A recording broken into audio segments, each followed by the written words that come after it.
बुधवार को भारतीय सेना की तरफ से पाकिस्तान में हुई कार्रवाई के बाद नियंत्रण रेखा पर पूरी तरह से तनाव का माहौल बना है। यूं तो पिछले 14 दिन से पाकिस्तान सीज़ फायर का उल्लंघन कर रहा था, लेकिन कल से पाकिस्तान की तरफ से अब छोटे हथियारों के साथ आर्टिलरी फायर यानी गोलाबारी भी नियंत्रण रेखा से सटे इलाकों में हो रही है, जिससे काफ़ी नुकसान सीमावर्ती इलाकों में पहुंचा है। ख़ासतौर से अगर पुंछ, राजौरी और अखनूर की बात की जाए और साथ ही साथ बारामूला ज़िले के उड़ी इलाके की बात करें तो वहां पर दहशत का माहौल है।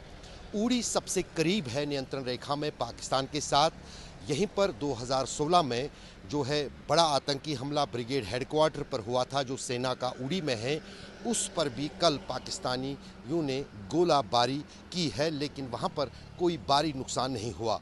लेकिन पूरे उड़ी के शहर में हालत ऐसी है जैसे कि यहाँ पर कोई जनजीवन ही नहीं है।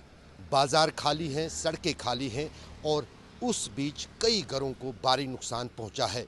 बीती रात भी लाइन ऑफ कंट्रोल के कई सेक्टरों में पाकिस्तान की तरफ से गोलीबारी जारी रही और उड़ी में पहली बार जो पावर प्रोजेक्ट है वहाँ पर NHPC का, उसको निशाना बनाने की कोशिश की गई, जिसमें NHPC के कुछ बिल्डिंगों को कुछ क्षति पहुंची है। लेकिन फ़िलहाल जो NHPC का वहां पर पावर प्रोजेक्ट है उसको कोई नुकसान नहीं पहुंचा है। पूरे जम्मू कश्मीर में नियंत्रण रेखा पर सेना हाई अलर्ट पर है।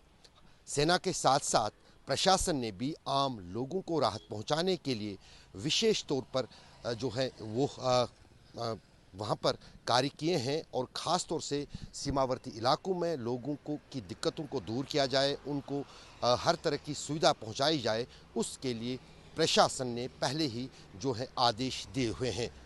लेकिन अभी भी भारतीय सेना और सीमावर्ती इलाकों में लोगों को ये खदशा है कि बुधवार को हुए भारत की तरफ से ऑपरेशन सिंदूर के बाद पाकिस्तान की तरफ से कोई न कोई जवाबी कार्रवाई हो सकती है और उसके चलते जो है पूरे देश में हाई अलर्ट है। लेकिन सीमावर्ती इलाकों में पूरी तरह से सेना और सुरक्षा एजेंसियां और प्रशासन तैयार है पाकिस्तान की तरफ से किसी भी हमाकत को रोकने के लिए। यहाँ तक कि सेना ने भी साफ किया है कि यदि पाकिस्तान की तरफ से कोई गुस्ताखी होती है उसका मुंह तोड़ जवाब दिया जाएगा।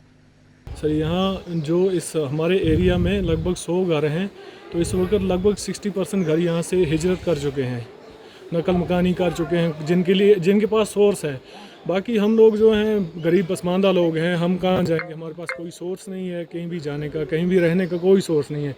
गवर्नमेंट ने कोई हमें बैंकर प्रोवाइड नहीं किए हैं कि हम अपनी जान बचा सकें ऐसे हालातों में। बाकी आप खुद देख सकते हैं यहाँ लोग हाथ के रोज़गार पे हैं, लोग वही कमाते हैं और वही खाते हैं।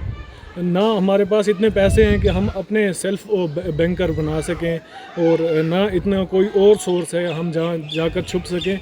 हमारी इस वक्त हमारी जानें, जो हम लोग हैं, हमारी जानें तो दाव पे हैं। हाँ, गवर्नमेंट ने प्रोवाइड किए होंगे बैंकर, लेकिन वो जो बॉर्डर के बिल्कुल नज़दीक हैं, आधा किलोमीटर या 1 किलोमीटर के एरिए में, उनको प्रोवाइड किए होंगे। आज रात को तकरीबन 2 बजे से 10 मिनट कम 2 से शायलिंग शुरू होगी यहाँ पे, और 3:40 पर मेरे घर के पास में आकर एक गोला गिरा, जिसकी वजह से मेरे घर का बिल्कुल नुकसान हो गया और अभी बच्चे लेकर कहीं सेफ एरिया में निकलूँगा।